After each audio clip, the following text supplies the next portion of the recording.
No longer free to stir up rebellion in heaven, Satan's enmity against God found a new field in plotting the ruin of the human race.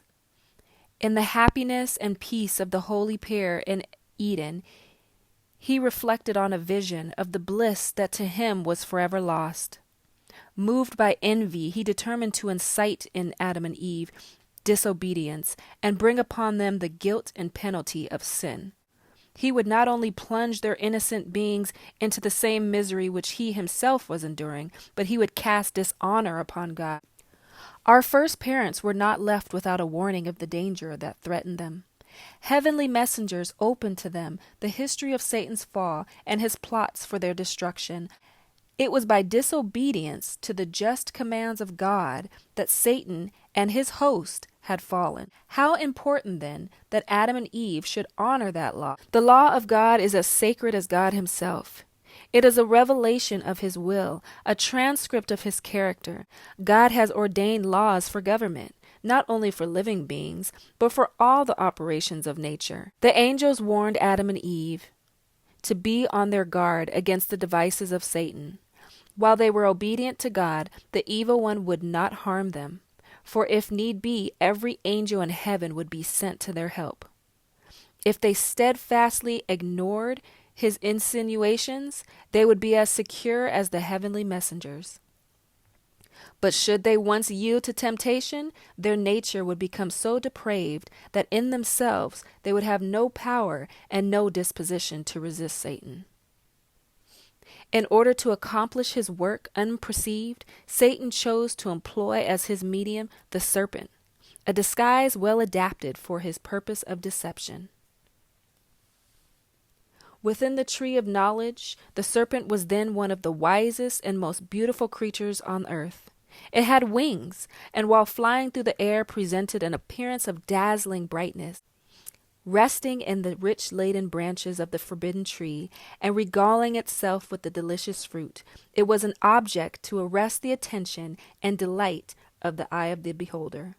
Thus in the garden of peace lurked the destroyer, watching for his prey. The angels had cautioned Eve to beware of separating herself from her husband while occupied in her duties in the garden. With him, she would be in less danger from temptation than if she were alone. But absorbed in her pleasing task, she unconsciously wandered from his side. Perceiving that she was alone, she felt an apprehension of danger, but dismissed her fears, deciding that she had sufficient wisdom and strength to discern the evil and to withstand it. Unmindful of the angel's caution, she soon found herself gazing with mingled curiosity and admiration upon the forbidden tree. The fruit was very beautiful, and she questioned with herself why God would withhold it from them. Now was the tempter's opportunity. As if he were able to discern the workings of her mind, he addressed her. "Did he say not to eat from every tree of the garden?" Eve was surprised and startled. Instead of fleeing from the spot, she lingered wonderingly to hear a serpent speak. "We may eat of the fruit of all the trees in the garden, but of the fruit of this tree in the midst of the garden, God said we cannot eat, neither can we touch it, or we will surely die." "You shall not surely die, for God knows that in the day that you eat of this fruit, your eyes will be opened, and you will be as gods, knowing good and evil." How could it be possible for them to die? God had been seeking to prevent them from reaching a nobler development and finding greater happiness. This has been Satan's work from the days of Adam to the present time, and he has pursued it with great success. He tempts men to distrust God's love and to doubt his wisdom. He is constantly seeking to excite a spirit of irreverent curiosity, a restless, inquisitive desire to penetrate the secrets of divine wisdom and power. In their efforts to search out what God has been pleased to withhold, multitudes overlook the truths which he has revealed and which are essential to salvation. Satan tempts men to disobedience by leading them to believe they are entering a wonderful field of knowledge. But this is all a deception. Elated with their ideas of progression, they are, by trampling on God's requirements, setting their feet in the path that leads to degradation and death. Satan represented to the holy pair that they would be gainers by breaking the law of God. Do we not today hear similar reasoning? Many talk of the narrowness of those who obey God's commandments, while they themselves claim to have a broader ideas and to enjoy greater liberty. What is this but an echo of the voice from Eden, from Satan? Satan claimed to have received a great good by eating the forbidden fruit, but he did not let them know that by transgressing, he had become an outcast from heaven. He concealed his own misery in order to draw others into the same position. So now the transgressor seeks to disguise his true character. He may claim to be holy, but his exalted profession only makes him the more dangerous as a deceiver. He is on the side of Satan, trampling upon the law of God and leading others to do the same to their eternal ruin. Eve really believed the words of Satan, but her belief did not save her from the penalty of sin. She disbelieved the words of God, and this is what led her to her fall. In the judgment, men will not be condemned because they believed a lie, but because they did not believe the truth, or because they neglected the opportunity of learning the truth. We must set our hearts to know what is truth.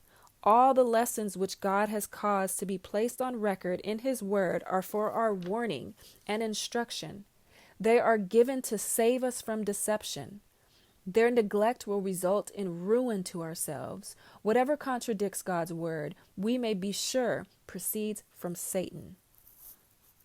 The serpent plucked the fruit from the forbidden tree and placed it in the hands of the half-reluctant Eve.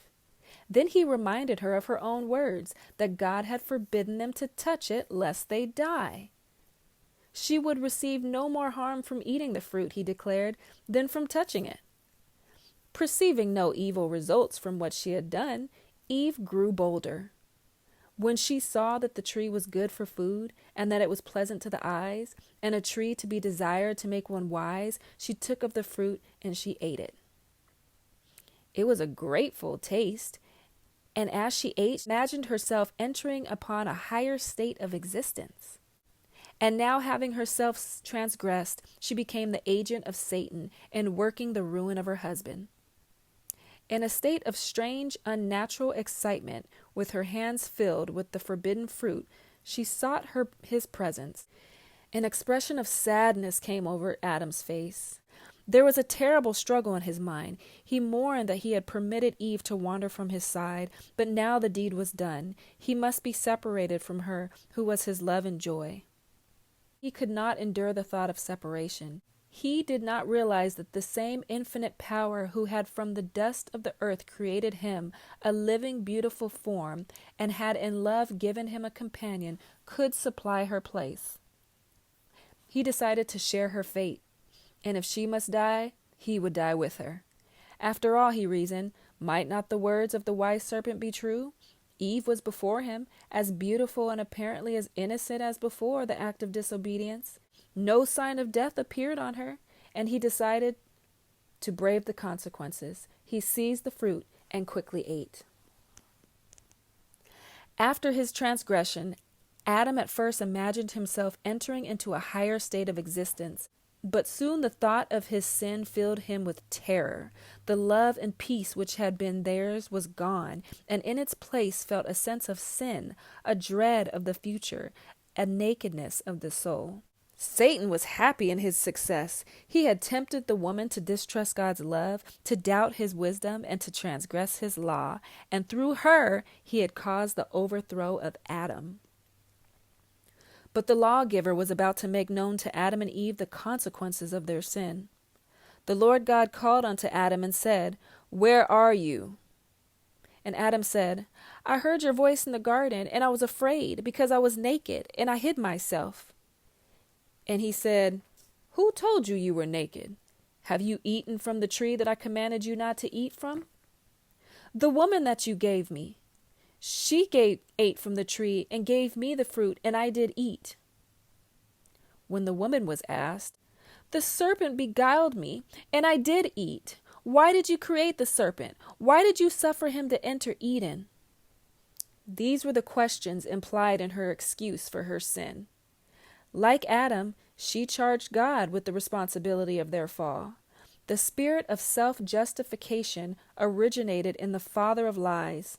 It was indulged by our first parents as soon as they yielded to the influence of Satan, and has been exhibited by all the sons and daughters of Adam. Instead of humbly confessing their sins, they try to shield themselves by casting blame on others, upon circumstances, or upon God. Then the Lord passed sentence on Eve and said, "Your desire shall be to your husband, and he shall rule over you." In the creation, God had made her the equal part of Adam. Had they remained obedient to God and in harmony with his great love and law, they would have been forever in harmony with each other. Eve had been perfectly happy by her husband's side, but like restless modern Eves, she was flattered with the hope of entering a higher sphere than that which God had assigned her. In attempting to rise above her original position, she fell far below it. To Adam, the Lord declared, "Because you have listened to the voice of your wife, cursed is the ground for your sake. In sorrow will you eat of it all the days of your life, and you shall eat from the herb of the field. From dust you came, until dust you will return." It was not God's will that the sinless pair would know evil. He had freely given them the good and had withheld the evil. But contrary to his command, they had eaten from the forbidden tree, and now they would continue to eat of it, that they would know the knowledge of evil all the days of their life. The warning given to our first parents, "In the day that thou eatest, thou shalt surely die," did not imply that they would die on the very day when they ate, but on that day the irrevocable sentence would be pronounced. Immortality was promised them on condition of their obedience. To Eve, it seemed a small thing to disobey God by tasting the fruit of the forbidden tree, to tempt her husband, also to sin, but their sin opened the floodgates of woe and sorrow upon the world. Who can know in the moment of temptation the terrible consequences that will result from one wrong step? Many who teach that the law of God is not binding upon men urge that it is impossible for him to obey his law. But if this was true, why did Adam suffer the penalty of sin? The sin of our first parents brought guilt and sorrow upon the world, and had it not been for the goodness and mercy of God, would have plunged the entire race into hopeless despair. Let no one deceive themselves. The wages of sin is death. After their sin, Adam and Eve were no longer able to dwell in Eden. In their innocence, they had yielded to temptation, and now, in a state of conscious guilt, they would have less power to maintain their integrity. In humility and utterable sadness, they both gave their farewells to the beautiful home. The atmosphere, once so mild and uniform in temperature, was now subject to marked changes, and the Lord mercifully provided them with garments of skin as protection from the extreme heat and cold. As they witnessed the drooping flower and falling leaf from the first signs of decay, Adam and Eve cried more deeply than men now cry for their dead. The scene brought vividly to mind the stern fact that death is the portion of every living thing. The Garden of Eden remained upon the earth long after men had become an outcast of its garden. The fallen race were long permitted to gaze upon the home of innocence. Their entrance was barred by angels. When the tide of sin overspread the world, and the wickedness of men determined their destruction by a flood of waters, the hand that had planted Eden withdrew it from earth. But in the final restitution, when there shall be a new heaven and a new earth, it will be restored, more gloriously adorned than at the beginning. Then they that kept God's commandments and honored his law shall breathe an immortal vigor beneath the tree of life. And through unending ages the inhabitants of sinless worlds shall behold in that garden of delight a sample of the perfect work of God's creation, untouched by the curse of sin, a sample of what the whole earth would have become had men but fulfilled the Creator's glorious plan.